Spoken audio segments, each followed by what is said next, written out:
Trevor Bayne, youngest winner of the Daytona 500. And what's all the hub about? Here's your hint, Justin. It has something to do with cars.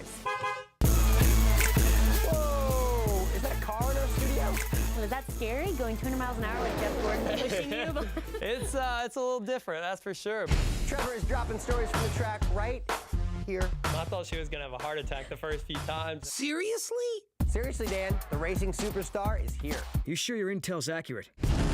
Yes, yes it is. And guess who else is here? Who likes surprises? We do. And we've got a real life transformer in our studio too. I present to you Disconnected, performing the hang. You've got to help. He's gonna kill me. You got it all wrong, Dan. He's a friendly robot, and we're showing everyone how they can make one of their own. You take the red wire and you want to tape it to the bottom of the battery. Was that really necessary? It is if you're gonna make robots. Duh. What? Oh, you heard me. We've got robots, race car drivers, and Rio stars, because Hub World is your source for news and entertainment. It's all about the Hub World. Oh, yes. Oh, yes. How's it going? Welcome to Hub World. I'm Justin, your host. I was hanging in the attic. I gotta say, listen, I hope you're wearing shoes, because this show's gonna knock your socks off. Oh, yeah. I hope you got some ice on hand, because this show is one hot ticket. I hope you're sitting down, because this show's taking a stand. That one was bad. It's okay. I'll make up for it. I have a ping pong ball in my hand. I grabbed this when I was upstairs. You will not believe what I can do with this. Are you ready for this? Yeah. I'm gonna toss this ball into the air. Wait. I'm gonna catch it on the tip of my nose and balance it for 3 seconds. Give me a no way. No way!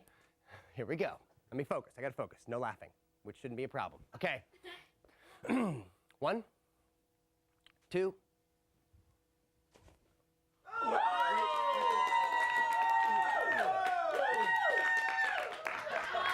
I did it!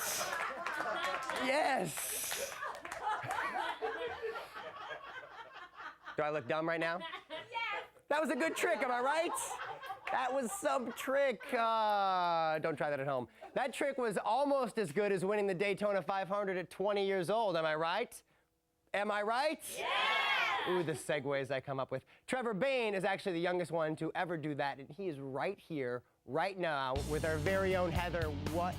Heather, why is there a car in studio? Hey, Justin. Yeah, we brought in this car into the studio. We thought it'd make you feel more comfortable, more at home. Yeah, it's helping out a little bit. And working? it's red. It's kind of like our race car a little bit. That was awesome, Trevor. You are the man, buddy. 20-year-old Trevor Bayne is racing's newest superstar after breaking driving legend Jeff Gordon's 1997 record. So you are the youngest winner ever of the Daytona 500. How did that feel? It's unbelievable. I mean, it really is. I don't know how to describe it. If I try to put it into words, I wouldn't be doing it any justice, because I mean, it's something I've looked forward to doing my whole life. And you know, to have it happen this early in my career, I mean, I can't say thanks enough to everybody that made it happen. Who is your ultimate race car driving mentor, idol? Jeff Gordon was kind of the guy I always looked up to. I had the lunchbox and and everything going to kindergarten, so they pick on me about that. But yeah, I mean, he was just the guy I always watched growing up. Right. And then in the Daytona 500, you raced with him, right? How was that experience racing with your hero? Oh, it was unbelievable. At Daytona, there's a lot of aerodynamics involved. So if you can get two cars hooked up, literally pushing each other at 200 miles an hour, then you go faster. So we would get on each other's bumpers and just push each other the whole race. And you got to have two cars to do it. So he was my dance partner for that. That's awesome. Is that scary, going 200 miles an hour with Jeff Gordon pushing you? It's a little different, that's for sure. But once we got used to it, it was kind of a normal day in the office. So just how did Trevor wind up beating his longtime idol at Daytona? So all of this started when you started go-kart racing at 5 years old, right? Yeah, I actually had a dirt bike when I was 3 years old with training wheels on it. And when I turned 4, they took the training wheels off, and they thought I was pretty dangerous on it. So they found something with 4 wheels again, which ended up being a go-kart, and we went racing. So I raced those until I was like 12 years old, I think, and then I started racing cars. So. And starting at such a young age meant Trevor missed out on a few things along the way. You know, a lot of people call it a sacrifice when you're doing something like this, but it's really not when you look at it.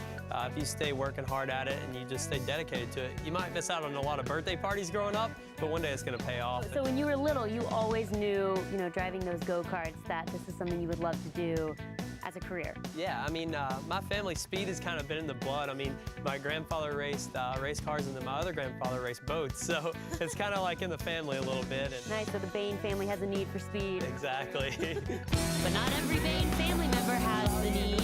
My mom, I thought she was going to have a heart attack the first few times, and I didn't really understand what she was going through until we took my little brother to the track. And then I noticed every telephone pole and every hay bale and everything that you could possibly hit. I'm like, what's going on, you know? Right. So I kind of felt her pain now a little bit. While the Daytona champ sympathizes with his mom, he admits even off the track, he still likes an adrenaline rush. All right, so when you're not behind the wheel of a car, when you're not racing, what do you like to do? So I like to wakeboard, snowboard. I don't give my mom's nerves much of a break. I did start learning how to play guitar about a year ago, and she likes that one because I actually sit still on the couch for a little bit. So if you weren't a race car driver, let's say that hadn't panned out, what do you think you'd be doing? I figured that I'd probably be somewhere like Nicaragua that has a beach where I could like do mission work, like with little kids and stuff and orphans and everything, but I'd have like a surf shack set up renting surfboards out. So it'd be like the best of both worlds. It would be good.